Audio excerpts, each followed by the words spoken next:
So picture this. You're sitting in a room, and the air conditioning is just humming a little too loudly in the background. Oh, yeah. We all know that exact hum. Right. And the fluorescent lights overhead are just, aggressively bright. Your palms are slightly damp.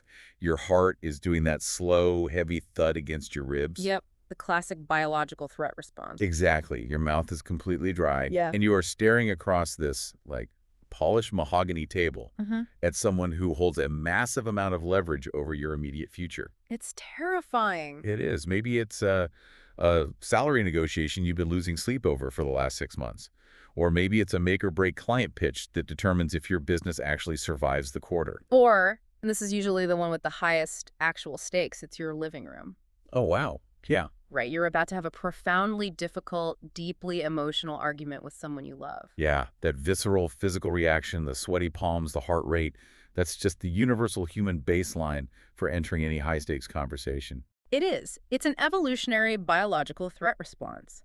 And what is so fascinating about the sources we're unpacking today is that despite experiencing this incredibly complex internal event, we almost all walk into that room with the exact same deeply flawed strategy. Right. I call it the gladiator mindset.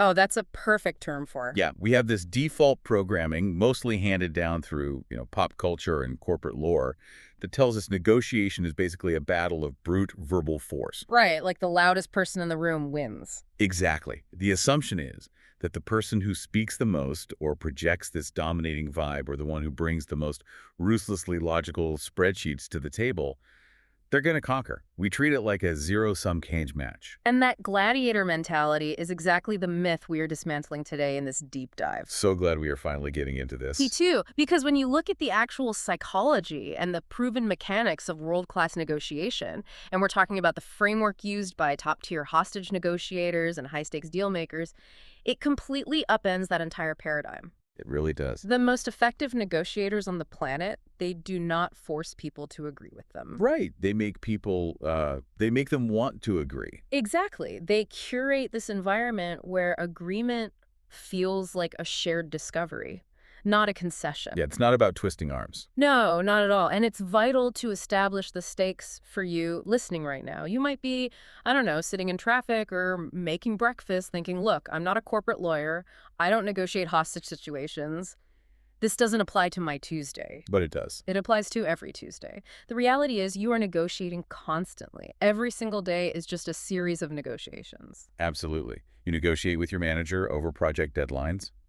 You negotiate with clients over deliverables. You negotiate with your partner over where to spend the holiday. With your toddler over eating broccoli. Oh, the toddler negotiations are the highest stakes of all. They really are. Oh, And yeah. crucially, I think, you negotiate with yourself. The internal negotiation is just relentless. The alarm goes off at 5:30 a.m. and instantly the debate starts.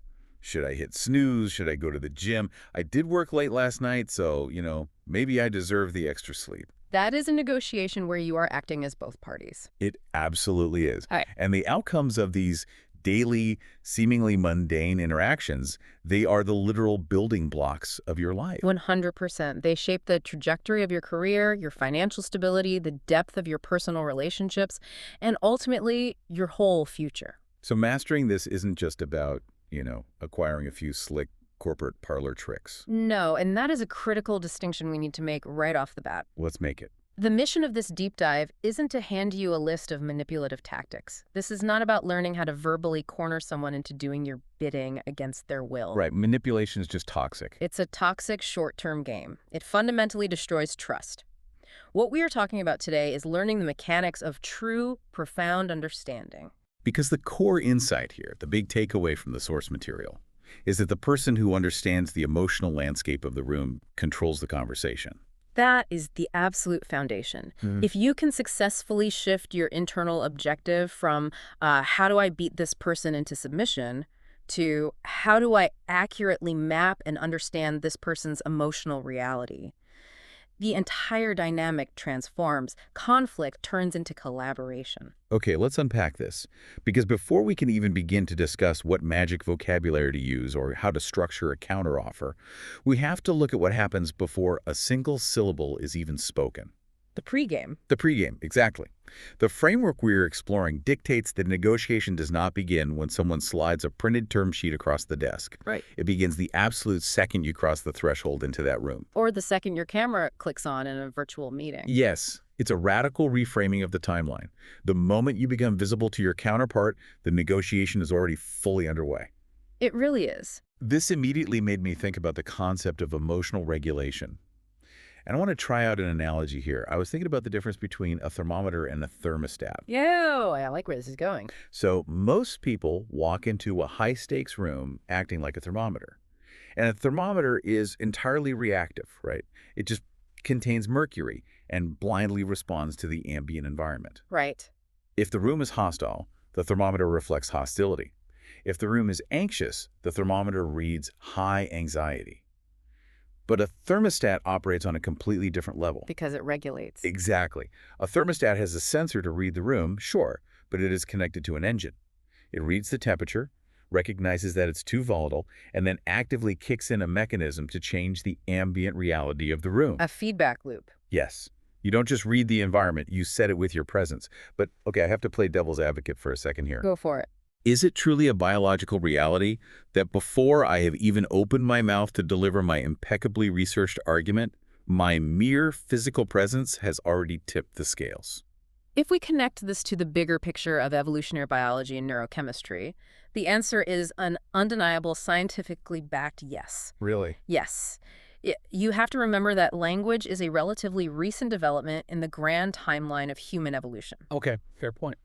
For hundreds of thousands of years, our ancestors relied entirely on nonverbal cues to assess threats, establish hierarchies, and determine trust. So our brains are just hardwired for that.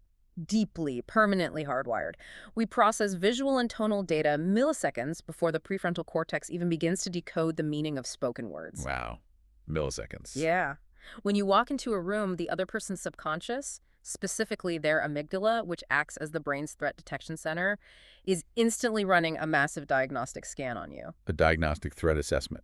So their brain is literally asking, is this person a danger to me? Exactly. And not necessarily a physical danger in like a modern office setting, Yeah. but a social, emotional, or financial danger. Right. They are assessing 4 specific crucial vectors: your body language, your tone of voice, your apparent level of patience, and your baseline confidence. Let's break that down for the listener. Sure. If you walk into a room and your shoulders are hiked up around your ears, your movements are jerky, your brow is furrowed, and your breathing is shallow. Which is how I usually look when I'm stressed, yeah. Right. You are broadcasting a blaring alarm to their subconscious. You are signaling that you are in a state of distress, which implies to their brain that there is a reason to panic. You are actively dragging anxiety into the environment. And the danger there is that anxiety is incredibly contagious. Highly contagious. We have mirror neurons in our brains that cause us to subconsciously mimic the emotional states of the people around us. It's an evolutionary survival mechanism, right? Exactly. If one person in the tribe suddenly looks terrified, it benefits everyone else to instantly feel that fear and prepare to run. That makes total sense. But the flip side of that biological coin is the ultimate secret weapon of world-class negotiators. Just as anxiety is contagious, calmness is contagious. Calmness is contagious. That is such a powerful anchor. It really is. So if I enter the room or log on to that Zoom call acting as the thermostat, projecting a grounded, patient, calm demeanor, I am utilizing those same mirror neurons, but in reverse. Precisely. You are actively down-regulating the nervous system of the person across from you. You are disarming their aggression without saying a single word, simply by refusing to match their chaotic energy. That is wild. You're creating psychological safety. Yes. This is why top-tier negotiators spend immense amounts of time preparing themselves emotionally before they ever look at a spreadsheet. Right, because if you enter frantic, their amygdala flares up. And they become frantic, and when human beings are frantic, they make defensive, reactive, and often highly irrational decisions. But when you establish a calm environment, You soothe their amygdala, which allows the prefrontal cortex, the logical, rational part of the brain, to finally come online. You literally create the biological necessity for collaborative decision-making. this is such a critical takeaway for you listening right now. Think about how we typically prepare for a big virtual meeting. Oh, it's a mess. It is. We are scrambling, We're furiously typing an email, checking our notes, closing 15 browser tabs, and then we click Join Meeting while still completely frantic. Usually starting the call by apologizing for being 45 seconds late. Right. And struggling to unmute the microphone. We are injecting pure chaos into the first impression. We are. So what if instead you implemented a 2-minute buffer before clicking Join? You just sit there, you take 3 deep breaths, you consciously pull your shoulders down away from your ears. You establish a physical baseline of patience. The difference in the resulting conversation would be staggering. It would be. Because the pregame truly is the game. If you fail to establish a calm presence, every tactic you try to use afterward will be fighting an uphill battle against the other person's heightened nervous system. Okay, so let's assume we have successfully nailed the pregame. We're calm. We have the thermostat, we walked into the room, shoulders are relaxed, projecting quiet, grounded confidence, and we sit down at the mahogany table. The stage is set. The presence has set the stage. What are we actually dealing with when the conversation finally starts? Because we all love to flatter ourselves by thinking we are highly rational creatures, right? Oh, absolutely. We think we are making clinical, rational deals based purely on data. But the source text says the reality is completely different, and honestly, for a lot of professionals, deeply uncomfortable. It is profoundly uncomfortable, especially for anyone who has spent their career relying on data, metrics, and empirical evidence to make their case. So what's the actual reality? The psychological reality is that human decisions begin emotionally in the limbic system, and they are only justified logically by the prefrontal cortex after the decision has already been emotionally made. Okay, but hold on. Let me push back on this. I knew you would. If facts and logic don't work, why on earth do we spend days, weeks, or even months preparing massive data visualizations, market research reports, and exhaustive spreadsheets for our executive teams? It's a great question. Why are our performance reviews tied to hard metrics? Are you telling me that all of that logical preparation is essentially useless?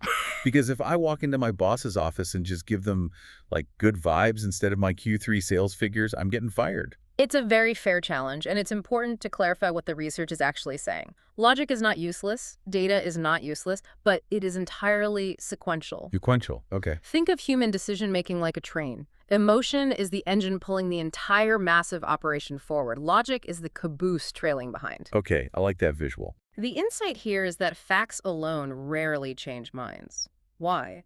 Because if someone feels ignored, if they feel disrespected, threatened, or misunderstood, their brain is locked in a defensive posture. Their emotional shield is up. Exactly. And logic literally cannot penetrate an emotional shield. The framework reveals a foundational truth about human nature. Every single person you interact with has one deep, primal, fundamental emotional need. And what is that? The need to feel heard and understood. Wow. I can actually validate this with a very painful personal anecdote. Oh, please share. A few years ago, I was pitching this huge freelance project, and I wanted this contract desperately. I mean, I spent a week building this incredibly dense, gorgeous 40-slide deck, proving exactly why my strategy would increase their revenue by 20%. A masterpiece of logic. Pure logic. So Yeah. I walked into the room, and the client almost immediately expressed a concern about the timeline being too aggressive for their internal team. Okay, so they handed you an emotional concern. Yes. And instead of listening to that, I immediately jumped to slide 14 to show them a bar chart, proving that rapid implementation yields higher ROI. Oh, no. I completely steamrolled their concern with data. And let me guess the outcome. They didn't care about your bar chart. They completely glazed over. I mean, the energy in the room just died. I didn't get the contract. Of course not. And looking back, it's obvious why. Think about it from the other side. Think about the last time you, as the listener, shared a genuine concern or an opinion in a meeting, and a colleague just instantly dismissed it with a wave of their hand or talked right over you. How does that physically feel in your body? It registers in the brain similarly to physical pain, doesn't it? It does. It is an intense, visceral frustration. It feels like a direct attack on your autonomy and your identity. Exactly. Your heart rate spikes. Yeah. You feel your face get hot.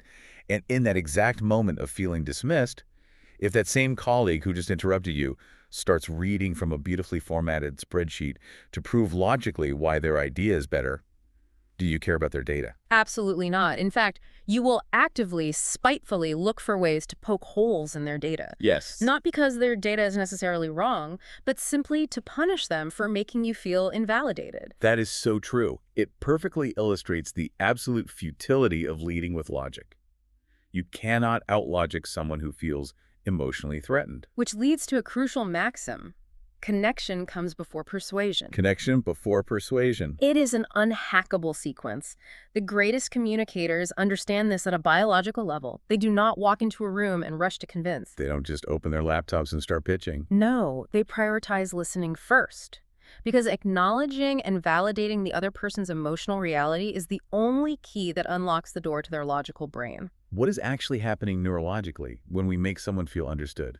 Like, why does it work so well? It's a literal shift in neurochemistry. When people genuinely feel heard, when you give them the unencrypted space to express their thoughts, and you accurately reflect back to them that you understand their perspective without judging it, you are satisfying that deepest emotional need. Right. You are sending a clear signal to their amygdala saying, I am not a threat. And when they feel understood, their cortisol levels, the stress hormone, begin to drop. Their defenses disappear. And when those defenses drop, the dynamic shifts entirely. The concept from the source is that understanding creates trust, and trust creates influence. Exactly. You cannot exert influence over someone who does not trust you. And no one will ever truly trust you if they do not feel you understand them. It's a cascading sequential effect. It is. So going back to your question about the spreadsheets, all that data, all those logical arguments, they are entirely valid and necessary to close the deal. But they only become viable after you have built the bridge of emotional connection. Exactly. You have to earn the right to use your logic. Okay, this makes perfect conceptual sense. We know we need to bypass the gladiator mindset. We need to target the emotional engine and build connection and trust so that our logic can eventually land. Right. But how do we actually execute that verbally?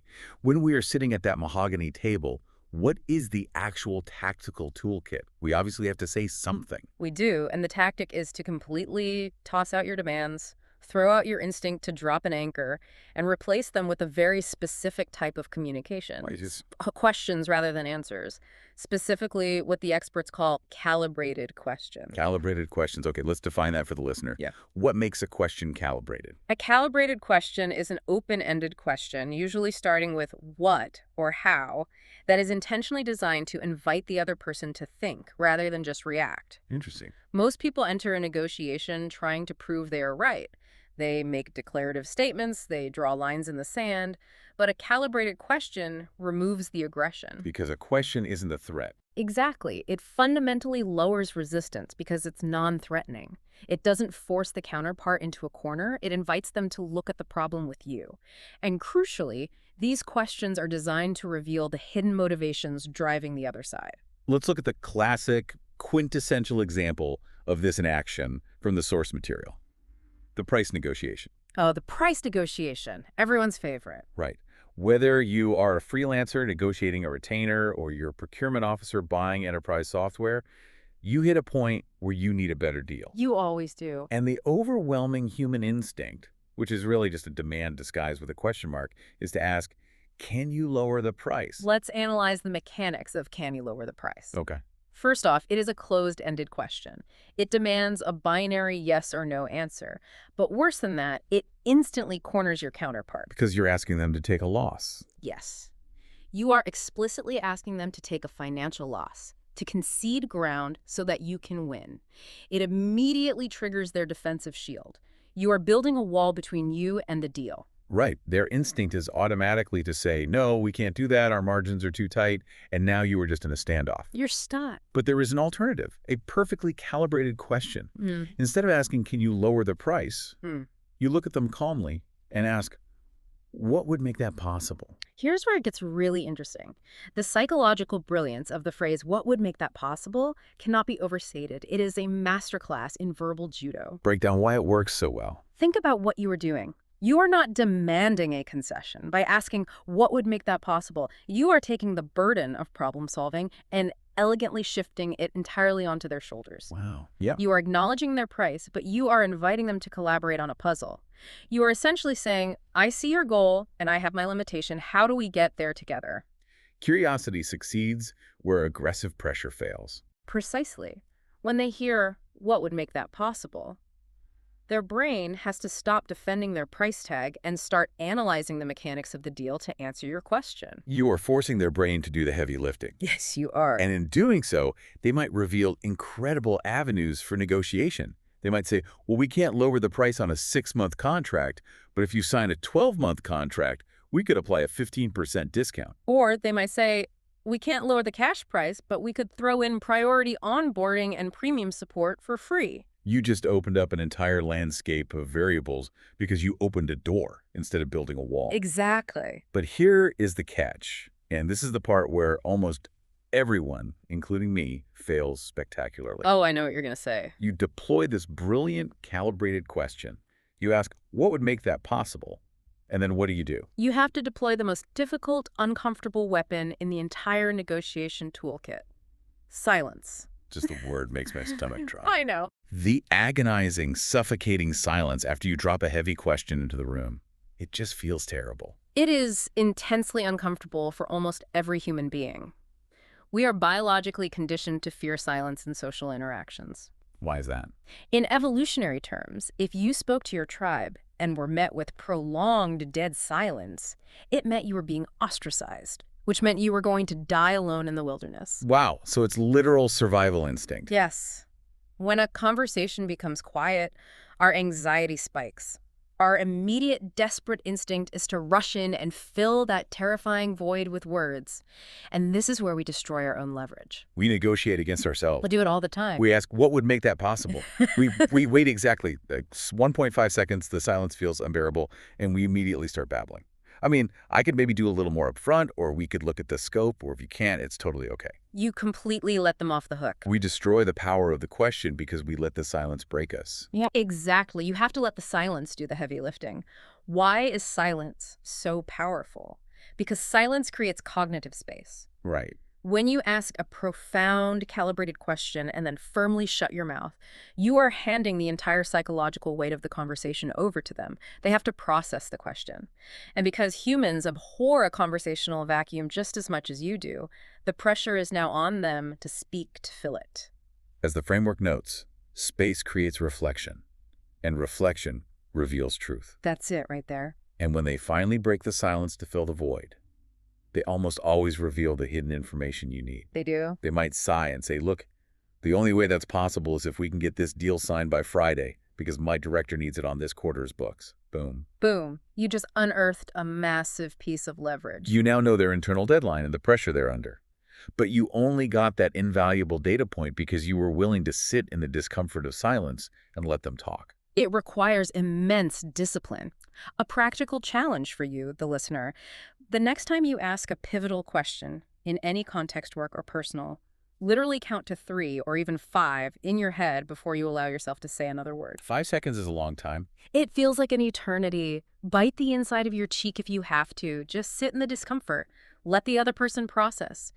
Silence speaks louder and does more work than any counterargument you could quickly invent. Okay, so we are building a really formidable skill set here. We are. We have the mindset of the thermostat calm, grounded presence. We understand our target, the emotional engine, building connection before logic.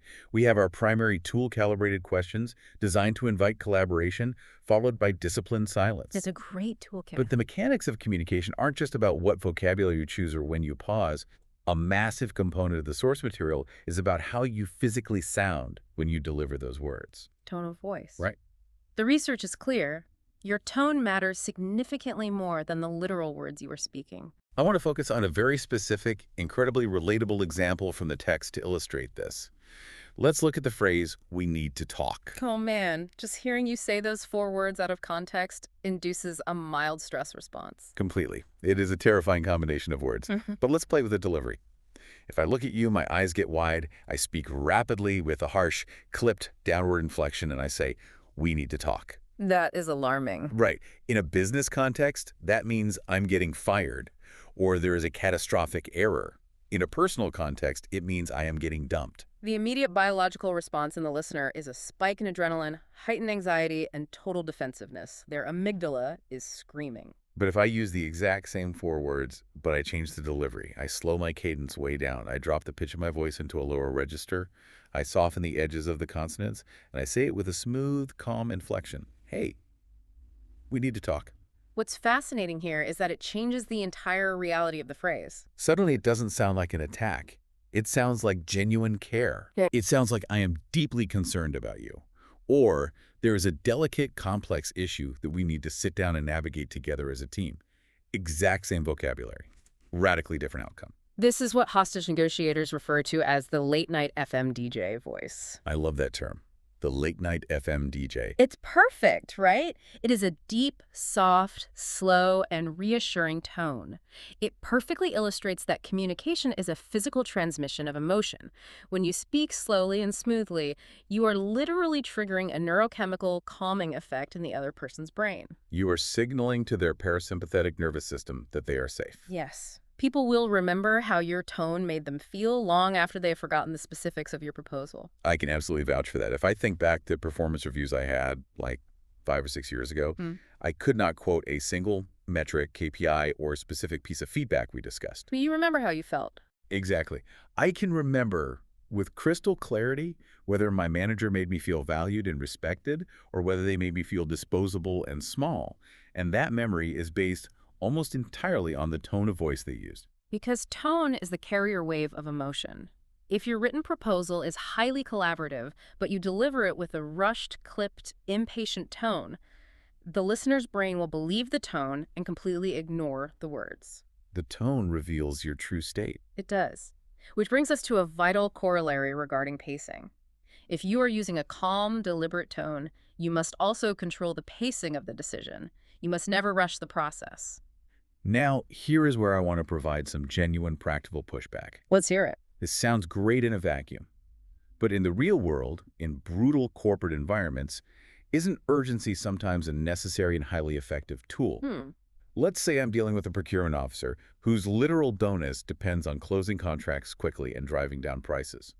Sometimes a deal does have a hard deadline. It has to be signed by Friday to hit the quarterly earnings report. Can't I use that urgency to force their hand?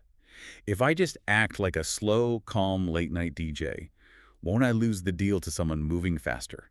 It is a very common concern, but we have to look closely at the distinction between an internal logistical deadline and the weaponization of external pressure. Okay, I'm back that. Using artificial urgency as a tactic deserves extreme caution because pressure fundamentally creates mistakes. How so? Think about the classic high-pressure environments we all loathe. Buying a car at a dealership or a high-pressure timeshare presentation. The worst. When a salesperson looks at you and says, you have to decide right now, this incentive disappears the second you walk off the lot. What are they functionally trying to achieve? They're trying to bypass my prefrontal cortex. Exactly. They're trying to induce a state of panic so that my analytical brain shuts down and I just sign the paperwork to relieve the anxiety without actually reading the fine print. Precisely. They are using urgency to force an emotional, reactive decision that overwhelmingly favors them. When you are on the receiving end of that pressure, the absolute best countermove is to drastically slow down. Just hit the brakes. Hit the brakes. By maintaining a slow, deliberate tone and refusing to match their frantic pace, you unilaterally reclaim control of the environment.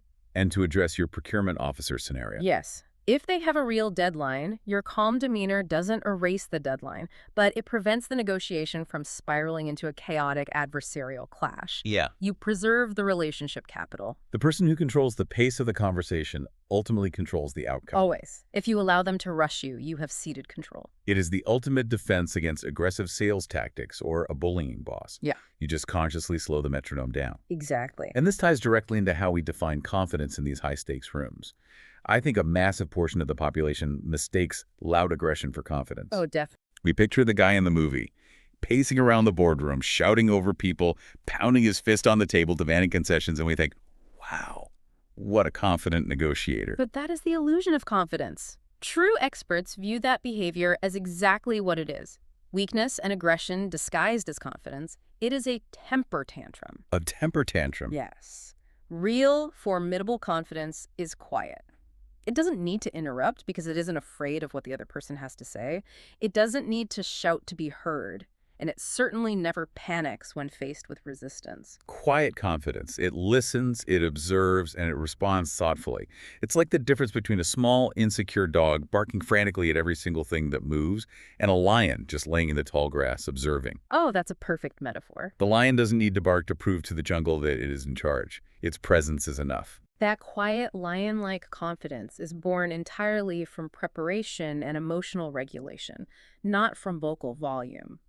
When you have mastered your own internal thermostat, when you understand how to deploy calibrated questions and sit comfortably in silence, you don't need to be loud. Your calmness becomes an undeniable gravitational power in the room. It really does. Okay, so let's walk through the timeline. We've done the work.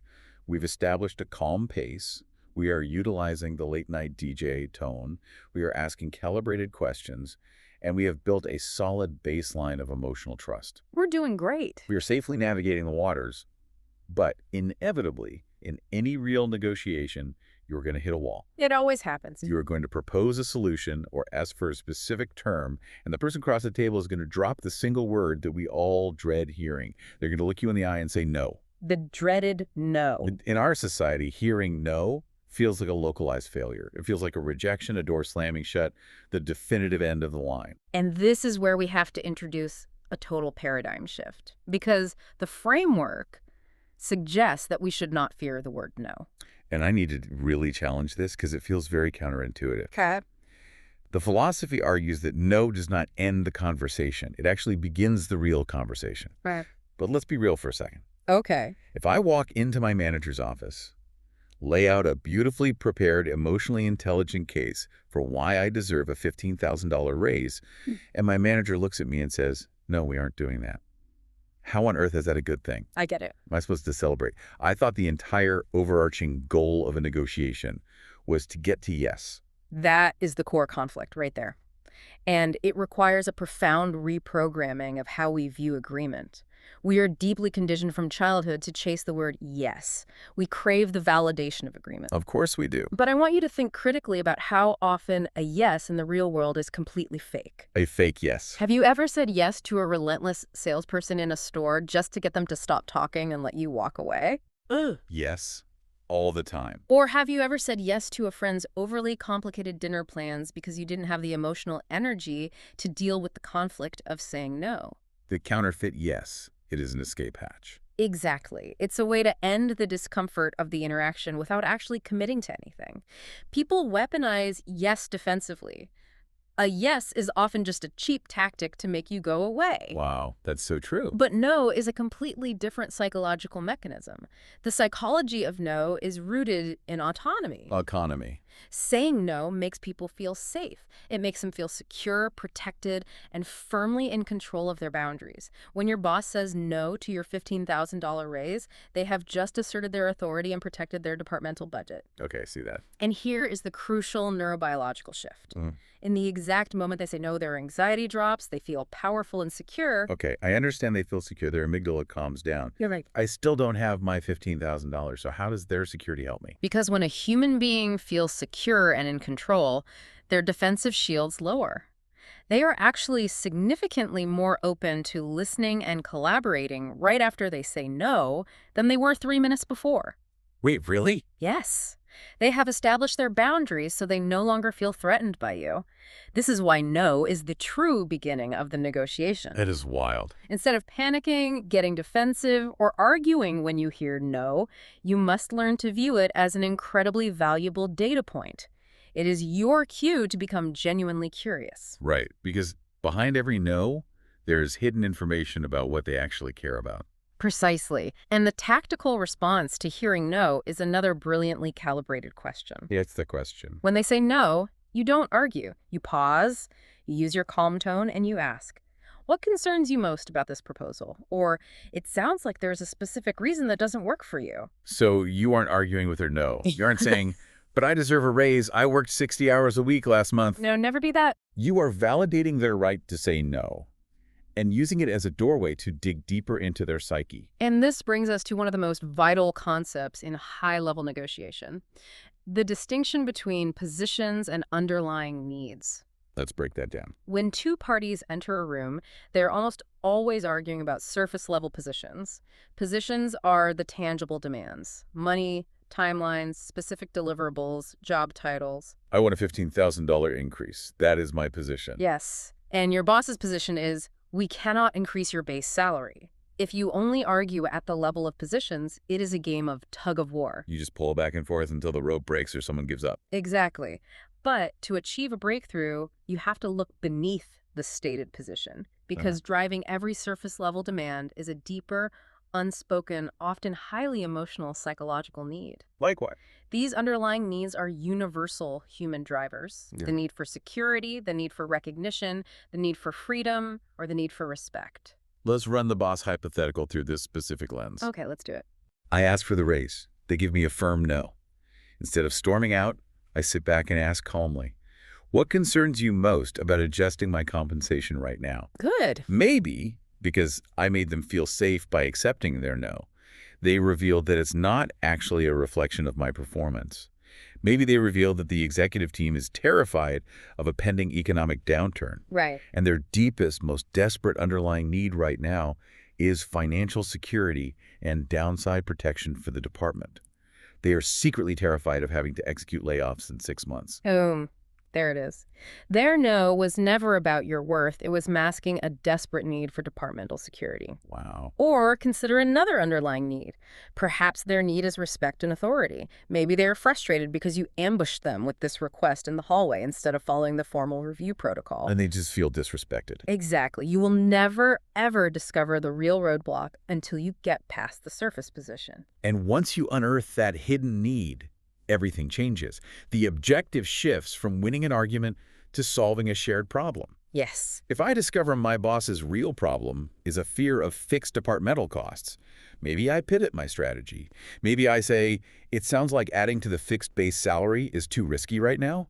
What if we negotiate a performance-based bonus structure that is strictly tied to the new revenue I bring in? Look at that. It solves my underlying need for more money, and it perfectly solves their underlying need for financial security and downside protection. You have seamlessly moved from adversarial conflict to true collaboration, but you only reached that elegant solution because you didn't fear the no. I embraced it. You used it as a tool to unearth the invisible drivers of the conversation. This entire framework is incredibly layered, and honestly, it demands so much cognitive control. It's exhausting. It is. We are talking about actively regulating our own nervous system, acting as the thermostat. We are mapping the emotional state of our counterpart. We are strategically deploying calibrated questions, suppressing our urge to speak so we could utilize silence. Controlling our tone. Yes, policing our vocal tone to ensure it remains collaborative, and actively welcoming rejection to uncover hidden psychological needs. It is an overwhelming amount of processing to do in real time. Which brings us to the final, most crucial section of our deep dive, the long game. Let's talk about the long game, because let's be honest, trying to pull all of these tactics off seamlessly in a high-stakes moment, if you're just winging it, is completely impossible. It is entirely impossible. Improvisation is the mortal enemy of world-class negotiation. You cannot invent these emotional regulation skills on the fly while your adrenaline is pumping. Preparation always beats improvisation. The analogy that keeps surfacing in my mind is that negotiation is exactly like a physical muscle. Oh, I like that. You cannot sit on your couch for 364 days a year, eating junk food and ignoring your fitness, and then walk into a gym on December 31st, load 300 pounds onto a barbell, and try to deadlift it. You will catastrophically injure yourself. Right. But in a professional context, that is exactly what we do. We completely ignore our interpersonal communication skills all year, and then we walk into the 300-pound deadlift, or a yearly performance review, or a massive client pitch, and try to suddenly deploy advanced psychological technique. And it fails miserably because you have absolutely no muscle memory. None. Under the immense stress of a high-stakes situation, your cognitive capacity shrinks.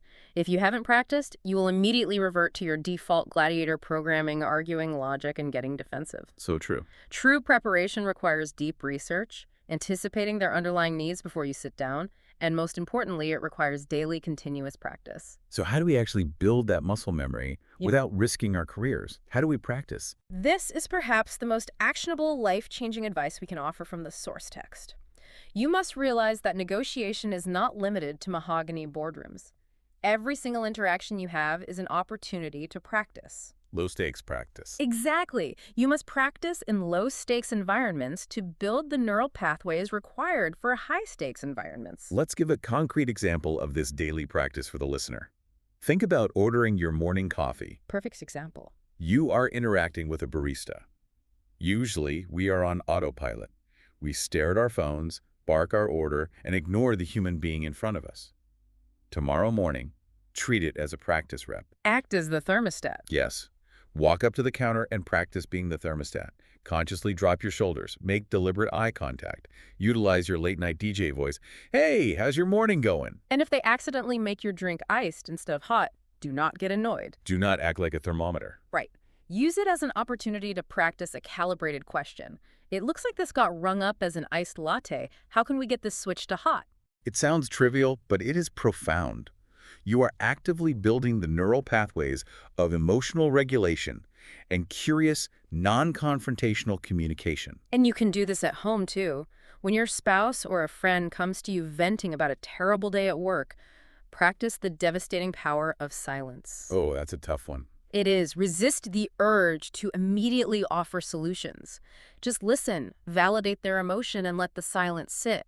Make them feel deeply, genuinely understood. Because at the core of all of this, and this is a crucial distinction to end on, the most effective, powerful negotiators in the world are not manipulative sociopaths. No, they're not. They are deeply empathetic. Manipulation is a self-centered act. It is trying to trick someone into doing what you want them to do at their expense. But tactical empathy is fundamentally different. Empathy is actively trying to understand their fears, their pressures, their dreams, and their motivations. Yeah, and when you take the time to understand those hidden drivers deeply, you can accomplish the ultimate goal of negotiation. You can architect solutions that people genuinely want to agree to.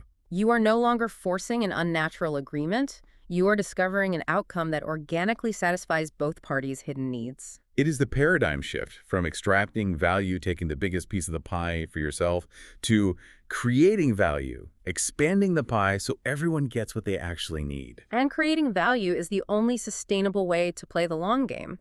Because winning a single negotiation, scoring one great deal, means absolutely nothing if you destroy the relationship and the trust in the process. You might win the battle, but you will lose the war. Exactly. The most lucrative, life-changing opportunities in business and in life always come from people who respect you, who feel understood by you, and who trust you enough to want to sit across the table from you again. Relationships outlast deals. That is a mantra to write on a Post-it note and stick to your monitor. I love that. The ultimate aim of mastering these skills isn't to become a ruthless shark. The aim is to fundamentally upgrade how you interact with the world. Replacing adversarial conflict with collaborative problem-solving, replacing arrogant assumptions with genuine curiosity, and replacing manipulative pressure with authentic trust.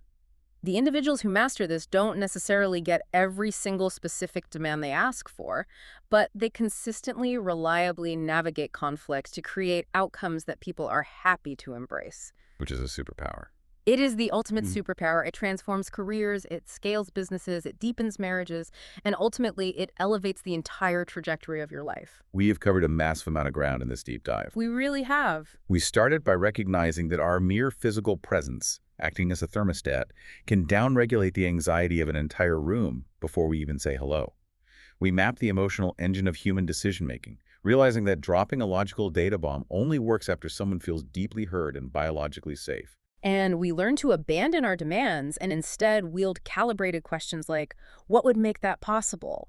And follow them with the agonizing but incredibly effective weapon of silence.